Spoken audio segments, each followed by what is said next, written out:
What are we journalists fighting for? As Rasu Rashad said, those who have infiltrated the profession, who, under the guise of journalism, insult and belittle people, declare them guilty before a court has even rendered a verdict, or even before a case has been filed against them, parade them before the public, gossip about their private lives, derive their motivation from slandering others, and sustain themselves through such means should not be labeled as journalists, and consequently, journalists should not be held accountable or targeted for such unethical conduct. In these processes, it wasn't just politicians and prominent figures. Many journalists were also subjected to the same insults, slanders, disgusting accusations, and lynch mobs. This is still continuing. On social media, such posts, news articles, and headlines have been popping up like mushrooms on a daily basis. The Journalists' Union holds seminars almost every day, runs social media campaigns, and tirelessly explains who is a journalist, what is news. This was precisely where the opposition and the Bar Association should have stood and offered their support regarding journalists and journalism.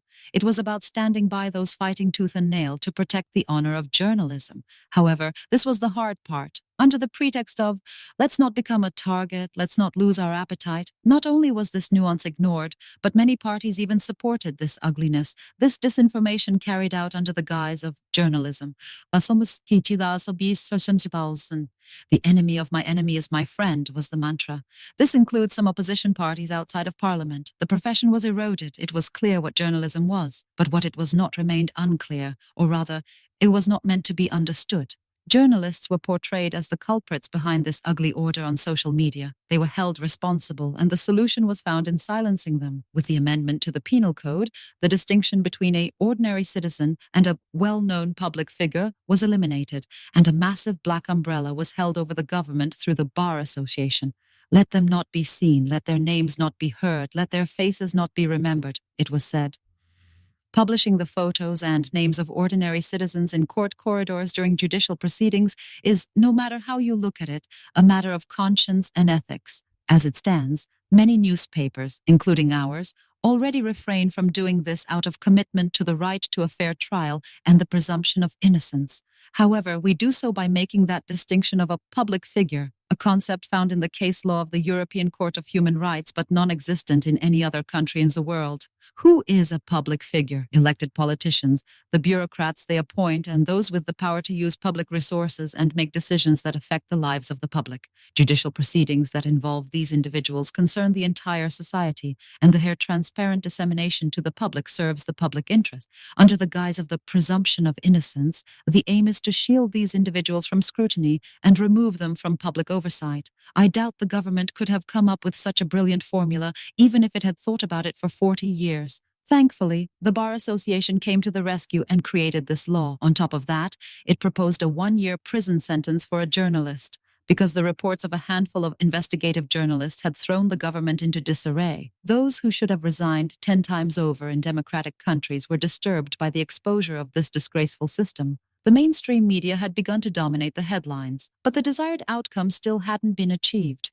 Neither the Turkish Cypriot media nor the Turkish Cypriot community were easy targets. It became clear this wasn't Turkey.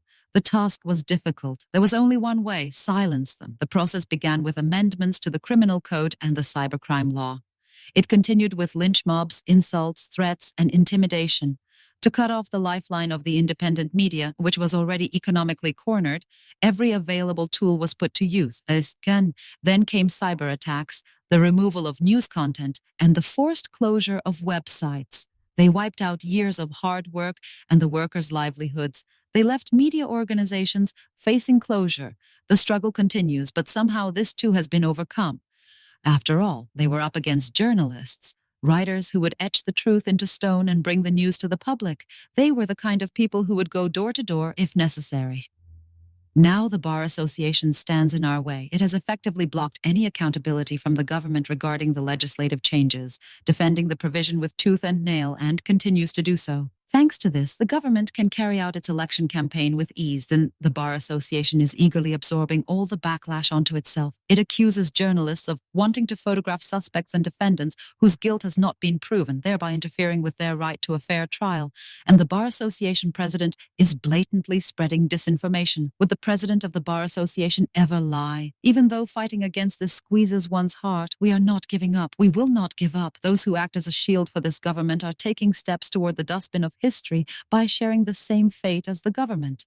One would have to be blind not to see this. Then there is also the issue of putting pressure on the courts. Attempts to keep the court proceedings of politicians and public officials out of the public eye will create an environment where pressure can be more easily exerted on the courts while the public remains silent. The day will come for those who are salivating at the prospect of intervening in the judiciary. We can see whose interests are being served by those who claim that journalists' reporting influences judicial processes.